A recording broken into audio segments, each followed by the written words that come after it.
ఏమండి? ఏంటి ఇక్కడే ఉన్నాగా? ఈరోజు ఏంటో గుర్తుందా? ఏంటి? అమ్మని అక్కడికి పంపించాలనుకున్నాం కదా, చెప్పారా? అమ్మతో నేను ఎట్లా చెప్తా సంగీత, నా వల్ల కాదు. మీరెప్పుడు చెప్పలేరు, నేను చెప్తున్నా, వెనకే ఉంది.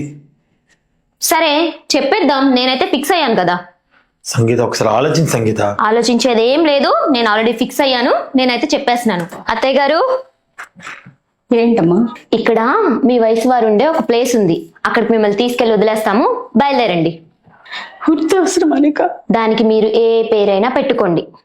వద్దమ్మా, నా వల్ల మీకే ఇబ్బంది కలగదు. అయినా మీకు ఈ మధ్య చాలా అనుమానం ఎక్కువైంది. మేము పొద్దున వెళ్తున్నప్పుడు ఎక్కడికి వెళ్తున్నామో మీకు చెప్పెళ్ళాలి, వచ్చినప్పుడు ఎక్కడి నుండి వస్తున్నామో చెప్పాలి, ఏ సమయానికి వస్తున్నామో చెప్పాలి. ఇవన్నీ అడుగుతున్నారు, ఇవన్నీ పడే వాళ్ళకే తెలుస్తాయి. మీరు బయలుదేరండి, మనం వెళ్తున్నాం.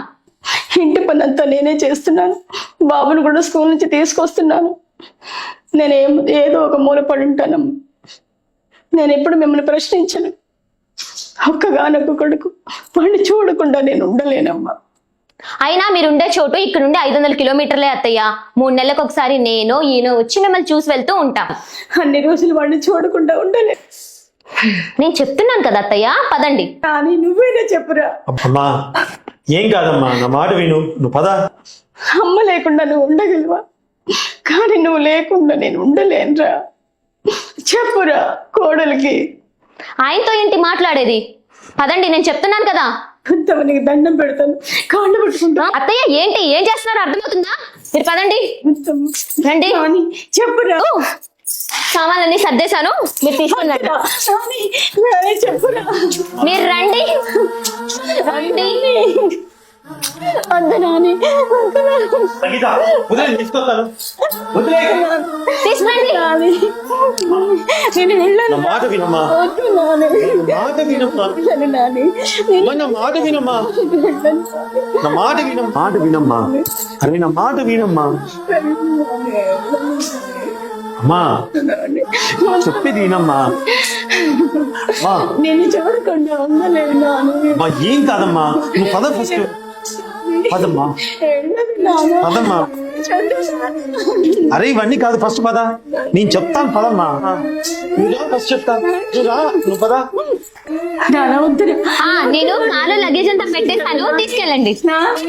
సరే సరే సరే రామ్మా.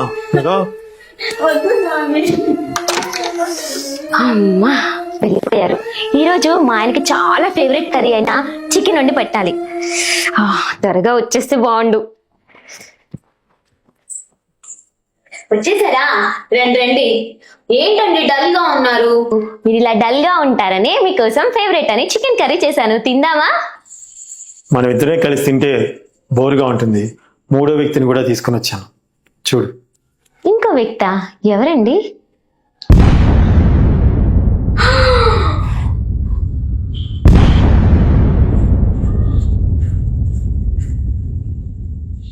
అదేంటి, మీ అమ్మని మళ్ళీ తీసుకొని వచ్చారు? ఆశ్రమంలో చేర్పించలేదా? అదేంటి వృద్ధాశ్రమంలో చేర్పించమంది మా అమ్మనా? మీ అమ్మని అనుకొని మీ అన్నయ్యకి చెప్పి మీ అమ్మని చేర్పించి వస్తున్నావే. వస్తూ వస్తూ మా అమ్మ నేను మంచి హోటల్లో బిర్యానీ కూడా తినొస్తున్నాం.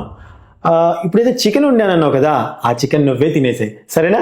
అయినా మా అమ్మని వృద్ధాశ్రమంలో జాయిన్ చేయించడానికి మీకు ఎలా మనసు ఒప్పిందండి? నోర్మై, మీ అమ్మ ఏమైనా ఆకాశం నుంచి ఊడిపడిందా? మా అమ్మ ఏమైనా బూడిద నుంచి వచ్చిందా? మీ అమ్మ చెప్తేమో నీతులు, మా అమ్మ అడిగితేనేమో అనుమానాలా? చదువుకుంటే సరిపోదు, సంస్కారం అంటూ ఉండాలి. చిన్నప్పుడు 5 కిలోమీటర్ల దూరంలో స్కూల్ ఉంటే హాస్టల్లో పడే మీ అబ్బాయి నన్ను అందరూ అంటుంటే లేక లేక నాకు కొడుకు పుట్టాడు, వాణ్ణి నేను హాస్టల్లో వెయ్యను అని చెప్పేసి 5 కిలోమీటర్లు చెప్పులు సరిగ్గా లేకపోయినా నన్ను ఎత్తుకొని స్కూల్ దగ్గర దించి మళ్ళీ స్కూల్ నుంచి తీసుకొచ్చేది. చిన్నతనంలోనే మా నాన్న ఎక్కడికో మమ్మల్ని వదిలిపెట్టి వెళ్ళిపోతే కష్టపడి నన్ను ఇంత వాణి చేసింది మా అమ్మ. అటువంటి మా అమ్మని వృద్ధాశ్రమంలో చేర్పించాలా? అది నీలాంటి వాళ్ళు చెప్పారని. అలా చేస్తే మా అమ్మ నన్ను పెంచిన విధానంలో తేడా అనుకుంటారు, అర్థమవుతుందా? గుర్తుపెట్టుకో, అమ్మ ఎవరికైనా అమ్మే. ఏమండి, మా అమ్మ అలా ఎలా ఉంటుందండి? వద్దండి, ప్లీజ్ అండి, మా అన్నకు చెప్పండి. అత్తయ్య తప్పైపోయింది అత్తయ్య, మీ కాళ్ళు పట్టుకుంటాను అత్తయ్య, మీరైనా చెప్పండి అత్తయ్య ఆయనకి. నా కొడుకు మీ అమ్మనే కాదు, ఏ అమ్మని బాధ పెట్టే పని చేయడమ్మా.